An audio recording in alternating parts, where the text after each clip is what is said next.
बिस्मिल्लाहिर्रहमानिर्रहीम। अस्सलाम वालेकुम नाज़रीन, हम इलेक्टोरल सिस्टम पर आज छठा प्रोग्राम कर रहे हैं और इलेक्टोरल सिस्टम की खराबियां बयान कर रहे हैं।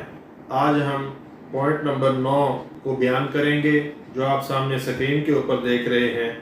System promote personal causes of caste, language, religion, colour etcetera which is violation of article 33 of the constitution। ये सिस्टम तकसीम को जन्म देता है और सोसाइटी की वहदत को तोड़ने का मूजब बनता है। और आइन का आर्टिकल 33 उसकी लैंग्वेज ये है, parochial and other similar prejudices to be discouraged, the state shall discourage parochial, racial, tribal, sectarian and provincial prejudices among the citizen।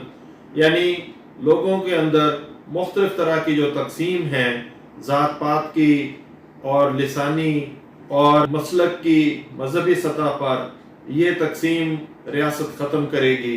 मगर रियासत कैसे ख़त्म करेगी? जब तक तरीक़ा इंतखाब तब्दील नहीं करेगी। ये तरीक़ा इंतखाब रियासत के कामों में मुदाखलत के मुताबिक है और आइन के आर्टिकल 33 से मुतसादम है। इससे जो अगला पॉइंट है कि majority turnout not possible without influence result of Ayyaz Sadiq and 122 remain below 50%। ये एक बहुत बड़ा इशू पैदा हुआ कि मुल्क में जब भी इलेक्शन होते हैं तो टर्नआउट 50% से कम रहता है। बहुत सारी आवाज़ें उठी, लोगों ने कहा इस सिस्टम को तो लोग एक्सेप्ट ही नहीं करते क्योंकि मेजॉरिटी लोग वोट ही कास्ट नहीं करते।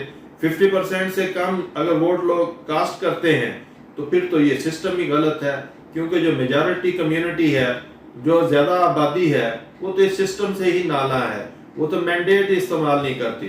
तो फिर इफ्तिखार चौधरी को ख्याल आया, उसने वर्कर पार्टी केस के अंदर ये बात लिखी कि जनाब अगर कमिंग जनरल इलेक्शन में 50% से कम टर्न आउट रहा तो फिर दोबारा से इलेक्शन होंगे, रन ऑफ इलेक्शन होंगे।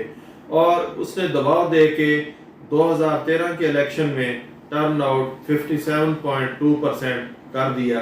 मगर इसके ऊपर जब जुडिशल कमीशन बना तो नासिरुल मुल्क ने फाइंडिंग के अंदर लिखा कि बहुत सारे हलकों में 100% से ज़्यादा वोट कास्ट हुए हैं।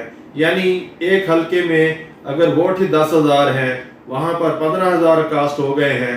तो वो तो एक बनास्पति तरीके से टर्नआउट बढ़ाने की साजिश थी।